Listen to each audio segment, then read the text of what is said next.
Today, you're going to be talking to us about how to turn your database into dollars. Let's talk, dude. Where do we start with that? And do you have slides or is it just a conversation?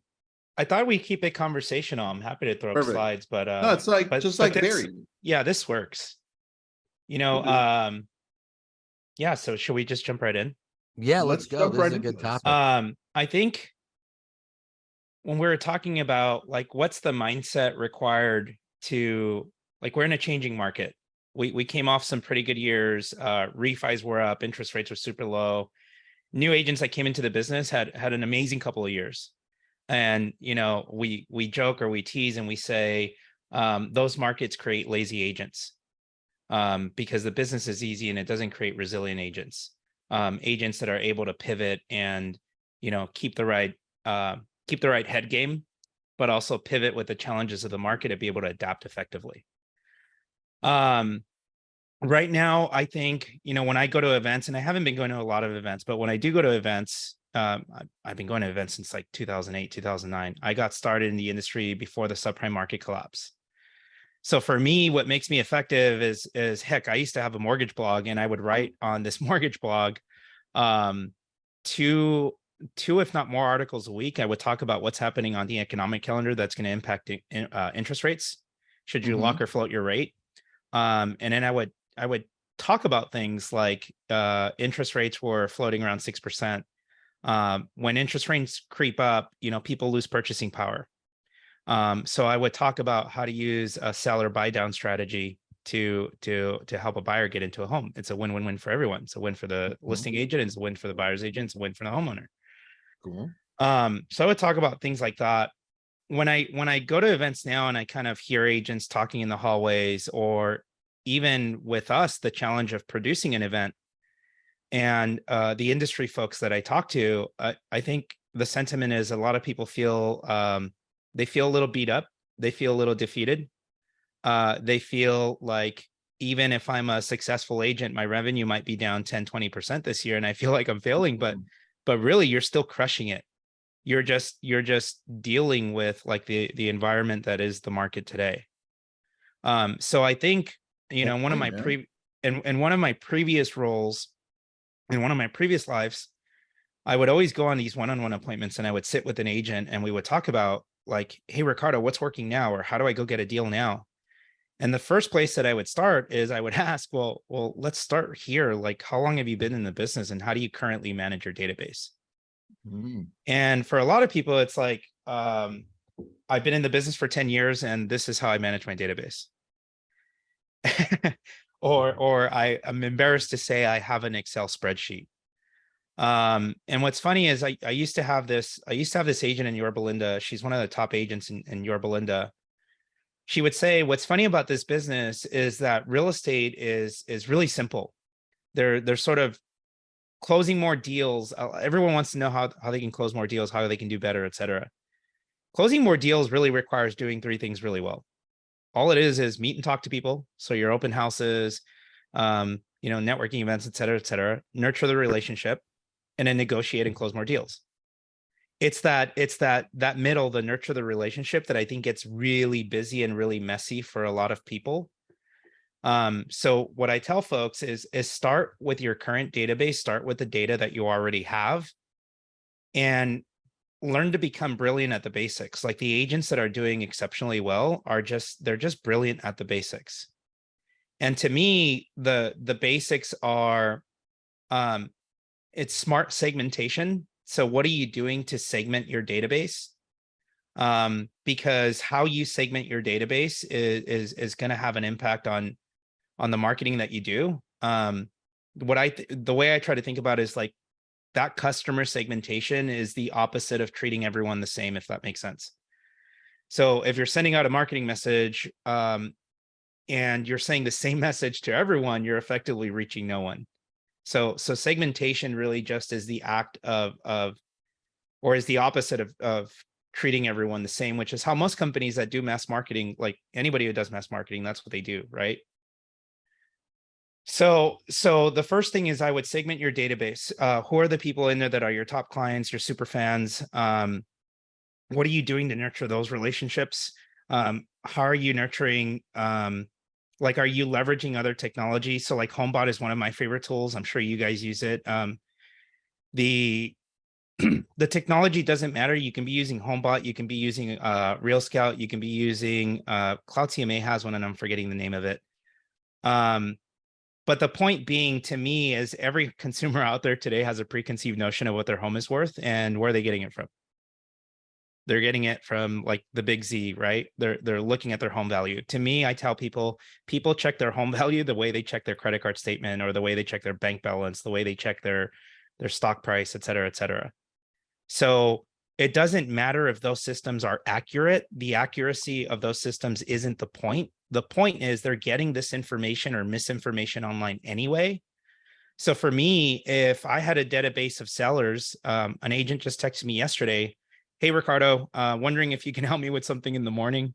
We're exchanging texts at like 10 p.m. So he's like, "You don't have to reply now. Just text me in the morning when you get this. But I have a lot of seller leads, and I'm wondering if you can help me dial in a process for following up with all of these leads." For me, a tool like HomeBot and all of the homeowners that you have in your database, like how I would leverage that is I would send a segmented email to the people that are getting your HomeBot reports and that have been getting it for at least a couple of months. And that email might say, like, "Hey, Tristan, you've been getting my free monthly home wealth building tool, HomeBot or Real Scout or whatever it is. I imagine you looked at this and thought, well, wait, my home is worth way more than this. Here's what you need to know. Zillow and worse, other real estate professionals are relying on tools like this to figure out your home's value as well. But for a home like yours, technology isn't enough. You need human expertise and storytelling to inspire people to see your home's value beyond the algorithm. If you want an expert human valuation of your home, reply to this email and we'll take care of the rest." Like, are you kidding me? You're not going to get a response or some level of engagement from a very like detailed and succinct email like that. The technology doesn't matter. I think it's segmenting your audience and knowing what messaging you want to say. And then it's understanding like, what's that person's pain point? That homeowner's pain point is, I'm pretty well aware or curious what my home value is, or I know what it is because I looked online. What are you doing to pique their curiosity and get their attention? I think that's the point, or that's the sort of level you want to get to. And that's just one of those systems and like one of the types of messages that I would send. If it's somebody that's, Ricardo, yeah, are we go for it. sending out those messages by text, by email, in blog format, on social media? What are you looking at doing? So when we used to do that, because we used to work, so we used to have agents and we used to help them, develop a farm area. They would do postcards to that farm. If they had just sold a property, like they would do their standard listing process with the postcard, like their standard postcard campaign, just listed, just sold, et cetera. And on the back of that postcard, it would say, "What's my home worth?" We do like a peel effect and say, "Visit ricardoshomevalues.com." That's how we would get people into like HomeBot or any other system. And then what I would do is I would send that as a drip email, either 2 months or more, like 2-3 months or more, that person had been getting the HomeBot report or the home value report. I would send that as a one-time batch email to everyone in that database.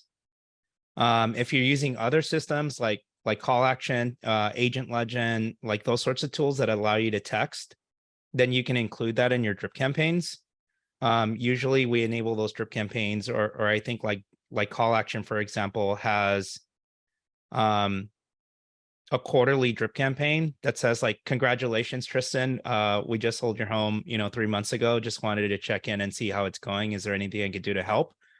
Or is there anyone I can introduce you to, like landscapers, et cetera, et cetera, et cetera." A year later, it would check in and say, "Hey, Tristan, can you believe it's been a year since we sold your house? Just wanted to check in to see how everything's going." And then that's when you pique their curiosity, like, who else do you know like you that might be interested in selling, buying their home, et cetera. I like that. Yesterday I had a conversation with I think the guy from Audiences, Jesse. Yeah, that's right. Jesse Stein. And he mentioned something. I wrote it down and you just reminded me of it. He said, what we're looking to do in these types of communications that you're talking about with our past clients or people we're trying to attract, he said, we're trying to establish three things: our expertise, our authority, and our trust. And I think if we can do that with what we're sending out, like you're saying, then it's easier to win them over, because at that point, when we show up, they already know who we are and they like us and they trust us, right? We've established that. And the other piece is, it's a lot easier for them to refer to us if they feel confident that we know what we're doing, right? So Correct. really, really good point, man. Yeah, it's what are you doing to instill that sort of know, like, and trust factor? What are you doing to increase, I think, your like cadence of communication in the market, knowing that, especially like when we're generating leads online, we call those button pushers and form fillers. They're filling out their information not just on your website or your ad, they're filling it out on about a dozen others. So what are you doing in your messaging to instill confidence that you are the Jason Pantana calls it like agent of choice? What are you doing with your marketing, your messaging, and the information that you're delivering to instill confidence that you are the expert? We used to talk about it when I worked at like Cloud CMA. When I'm going out on the listing appointment and when I deliver the presentation in that report, like I got to look the part, I got to talk the part, and every single piece of marketing collateral that I distribute needs to demonstrate that I'm the expert above and beyond all of the other agents that they're interviewing for that listing as well. That comes down to like all of our marketing. What am I doing to increase my cadence of communication in the market? Am I touching homeowners different? Sounds inappropriate, so I'm going to rephrase. Am I reaching homeowners a variety of different ways, and am I doing it in a way that instills that confidence that I am the local expert in the market that people want to go to? Gus, that's funny. Hot yoga, man. Hot yoga. Hot yoga. I'm just thinking of Barry and hot yoga. Some FUB spandex, FUB LCA spandex. Dude, we need those. All right, so let's merge FUB into this. How does Follow Up Boss make it a lot easier for us to be able to do this? For me, Follow Up Boss is everything, and that sucks to say because I work there, so my opinion is biased. For me, you know, what makes Follow Up Boss, I think, unique, and what makes us a very effective system is that we're an open system. So we like to think of ourselves as Switzerland. We recognize that an agent's tech stack is going to change. I don't know how frequently, but pretty darn frequently. Yeah. What we want is we recognize that your database should be, or we want it to be, the one constant that never changes. Changing systems is high lift. We're creatures of habit. So because it is high lift and we're creatures of habit, we tend to stick with the systems we know, even if they're clunky, but because there's recognition there. For us, we want you to be able to integrate with whatever systems or tools that you use in your business, recognizing that your tech stack is going to change at any given time, but your CRM should be the one constant. We want you to be able to integrate with each and every one of those tools. So if like somebody will come by the booth and say, do you integrate with X? It's most likely that we do. Or it's very likely that, you know, if they don't have a direct integration, we can use Zapier to get the data in, et cetera, et cetera, et cetera. What makes the next thing that makes Follow Up Boss sort of exceptional at what we do is we're not trying to be everything to everyone. So we're like, our product focus is very narrowly defined to CRM. All we want to do and be is CRM, and we're going to be best in class at what we do. So we're always working on enhancing the product, the features, et cetera, so that it's easy to use. And what I tell people is most systems, when they scale in complexity because you're adding other layers of technology, or they're scaling in complexity because you're adding so many users, the beauty is that Follow Up Boss doesn't scale in complexity with you. It still remains easy to use. And so what we try to do is develop, like, you're building a tech stack that your agents are going to love using because it's easy to use. And so you're building a culture of adoption. Like whether you're a solo agent, it's going to be easy to use. It's going to scale. Whether you're a team, you'll have the reporting to be able to have those daily coaching calls and see well, how's Ricardo doing on his numbers, and how can I coach him and coach him up for success? And I think that's what makes us effective. The other thing that I would say to an agent, if I was sitting down with them today and we were talking about, like, hey, let's get your systems under control and let's set you up for success in the market. A friend of mine taught me, like, I'm a tinkerer, and I've been in the business for a little over a decade, and I like to play with technology. A friend of mine told me a while ago, if you want to get to a point where, like, you're just, leverage is all about like figuring things out and then pulling on that lever and just leveraging yourself. You have to practice ADD. You just have to practice ADD. So the joke was, Ricardo doesn't have ADHD. Ricardo has ADD. And the way my brain works is I try to automate, delegate, and delete stuff that doesn't serve me in my business. So with Follow Up Boss, like, the thing that I would think about is look at all of your lead sources. Where are you generating your leads? Are you generating them at open house? Are you using a tool like Spacio to sign people into the open house and getting them to Follow Up Boss? Great.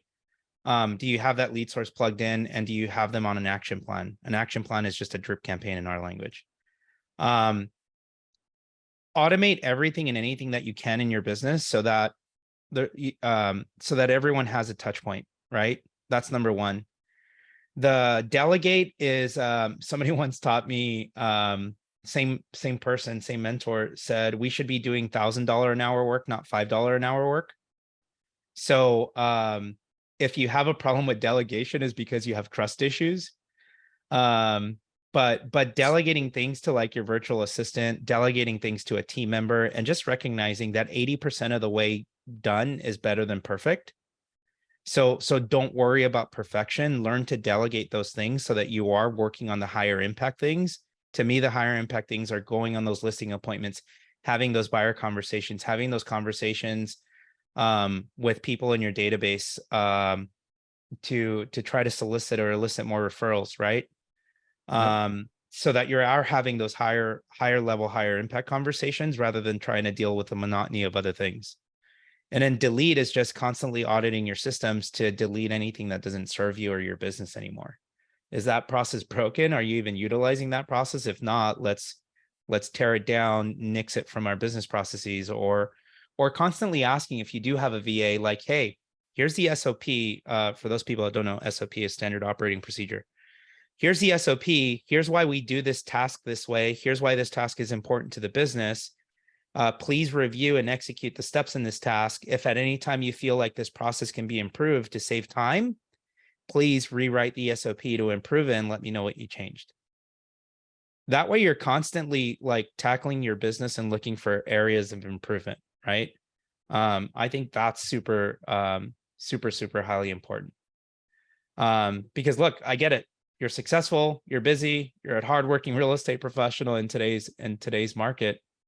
How can I practice ADD so that you are operating from the highest and best use of your time?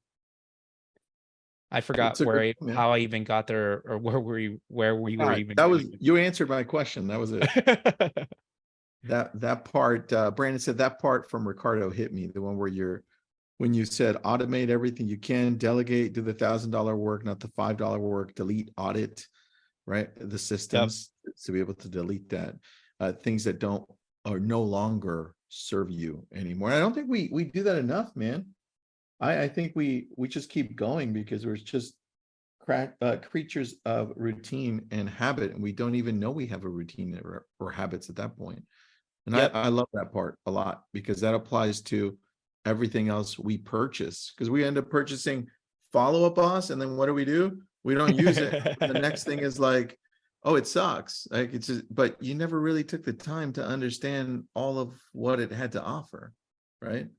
Yeah, for me, it's what I would always tell agents is, before you ask what other technology I should be using to improve my business, it's let's sit down and analyze the systems you already have and figure out how to get more out of what you're already using. So that's what I would do. Like, the other thing we do, or we always ask, is once we sit down and analyze your systems and we implement the drip campaigns, once we implement the automations, once we set up the ads and, you know, have a lead funnel, then let's sit down and look at the stuff that we're not using. Let's delete it from our tech stack, and whatever money savings we have there, we can roll into like new ad spend or whatever. But always like try to make the most out of what you're already using. The systems that you're paying for, the systems that you get as a member benefit, maybe from your MLS or from your brokerage. Let's dial all of those in before you decide I'm just gonna haphazardly choose another product because this person said it was awesome or that person said it was awesome, et cetera, et cetera. True. Ricardo, quick question for you. And I don't know that you know enough about command to answer it. This may be a Nick question, but how does command differ from follow-up, boss? That's a great question. I'll let Nick answer because my Oh, answer is going to be like, that's a big question. You know, I found that, I mean, it's been 8 months since I dove into command because I recently went back to Keller Williams, but you know, I found that command does have a lot of the features that a lot of the big CRMs have. It just does it in different ways. You know what I mean? So, you know, you can create lists, you have smart plans, you can do automated texting.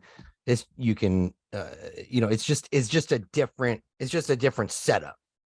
So I would say that, you know, it has similar features, just it operates differently. But I think that goes for a lot of CRMs. You know, they do a lot of the same things. They do a lot of the same things. They just do them in a different way. That's how I look at it. I think the easiest way to answer, and again, my opinion is biased because I work for Follow Up Right, Boss. of course. The best way to fumble your way through anything is to literally just get your hands dirty with it, right? Like we have a 14-day trial, no credit card required, and it's the full system. It's not like we paywall things behind the trial or anything. You have access to the full system. So what takes you 5 clicks to do in another CRM would take you 1 or 2 clicks to do in ours. And I think that that's what you'll find is we literally try to look at ease of use and simplicity. And again, knowing that you're going to connect with a lot of different systems. And then when you're in Follow Up Boss, I think the areas that I would have people start is, I think in our business, we have a tendency to work by to-do lists. And what sucks is we get really busy. Like you're an entrepreneur. You wear a lot of different hats. You're a project manager, you're a salesperson, you're a therapist, you're all of these different things. That to-do list is going to grow day after day after day after day. What's going to happen after 30 days? You're just going to have this massive to-do list that you now can't even conquer. So what I would do is try to get away from operating your business behind the to-do list and leverage those smart lists or segmentation instead. And then you let your business run by each of those smart lists. We have one agent, I think they're in Arizona. They're going to close about 300 transactions this year, and they operate their business just by using 4 different smart lists. You know, the first smart list is all of their hot leads. The second smart list is anybody who they haven't been in contact with in the last 8 days, but that has a higher propensity to close, so on and so forth. So I would the great thing about your smart list is that now, like when I come into the morning, I want to know, I have this app on my phone called 24Me. It's pretty awesome. 24Me. It's hilarious because there's some days where my wife will ask me, what do you have tomorrow? Or do you have any early morning appointments tomorrow? I'm like, I don't know. I really don't. I look at my calendar like at night before I go to bed, and I look at it in the morning. What 24Me does is it notifies me like at 8 or 9 p.m. how many appointments I have coming up for the next day. And it reminds me again in the morning at like 8 a.m. and says, hey, Ricardo, you have, 5-6 appointments coming up for today. Here's what they are. It's just a little assistant that nudges me and lets me know what I have coming up on the schedule. You guys are probably more organized than me. I'm living a life of chaos at the moment. We'll figure it out, Ricardo. We'll figure it out. All right, with that, Ricardo, we want to do one giveaway. And I'm going to ask a question about something you said. And get ready, because remember, we're going to randomly pick. We're not going to be like the first person that answers this question. So Ricardo mentioned where he previously worked really quick. Can you please type that in here or in the Facebook group or in LinkedIn, wherever you're listening in? Where did yeah, we're gonna give one prize. Oh, damn it. Now they're just copying. That's so funny. You're giving me a hard So time. look, listen, Sandra, pick one. I'm gonna do a Let's giveaway. throw a curveball in there. Okay. The name of the company is actually not Cloud CMA. Does anybody know the actual name of the company? Oh, wait, Oh, there, that's No. better. I don't even know. That's better. Okay, what's that? Damn. Okay. So you're gonna see it there. Which one's the right one, and then Sandra can choose. How's that? Yeah. Some of them already answered. All right, we got- Lone Wolf is the name of the company that bought the company. Oh, okay. So Damn, Uh-huh. dude. Uh-huh. Now you're just making it super complicated. Oh, WR Studios. there's that's Paragon right. who answered. All right, Sandra, you WR can choose. Studios? You can choose. That's right. You can choose a WR winner. Studios. Wow. What Okay. we're gonna well, need from you is an address, name. I'll just send you That's one amazing. of my books here. Yeah. It just came out, so real estate prospecting. I'll send that over to you. And we mentioned follow up boss on this one, I don't know, 10, 13 times in the book. So That's there amazing. you go. Pick a winner and we'll send it over. Ricardo, the thank you so first, much, man. There's the first one who answered Katrina Mallet again. But the W are capital W. Oh no, Is sorry. that who you're gonna go with? Wrong Listen, Sandra, spelling, wrong. Oh, wrong I'm not- who spelling, are you I'm gonna go with? Who are you gonna go with? I'm not picking. I'm letting you guys I'm not choose. picking either. Hey, Ricardo, Katrina We'll Mallet. see you. We'll see you at Message it. Follow Boss in Los Angeles. And I think, are you guys already sold out or no? No. I have an offer for you guys if you want it. But Please. What is it? but yeah, FubCon is in September at the JW Marriott at LA at JW Marriott at LA Live. The one thing that we're doing different this year that we didn't do last year is the idea is inspiration, action, inspiration, action, inspiration, action. You go to a lot of events and you feel inspired by a lot of the keynotes, but you walk away maybe not feeling like you're able to practically put this into action. So one of the things that we're doing this year that we didn't do last year is we're doing these FUB deep dives. So it's the equivalent of paying for customer onboarding or signing up for one of our onboarding plans. Our advocacy team is teaching approximately 5 breakouts that are FUB specific deep dives on learning different parts of the system. So on learning more about your reporting and how to keep your team accountable, on learning how to dial in your smart lists, your action plans, and like using tags appropriately, and things of that sort. Perfect. So yeah, it's if you buy one ticket, bringing each additional team member is 25% off. If you use the following promo code, I just typed it into the chat for everyone. That'll give you 30% off your first ticket and 55% off your every other ticket from there. All right, dude, can you nudge me again and we'll blast it out into lab coats? Yeah, for sure. Cool. We'll do that. Ricardo, thank you so much, buddy. We appreciate you. Thanks for doing this. Chris, crush it.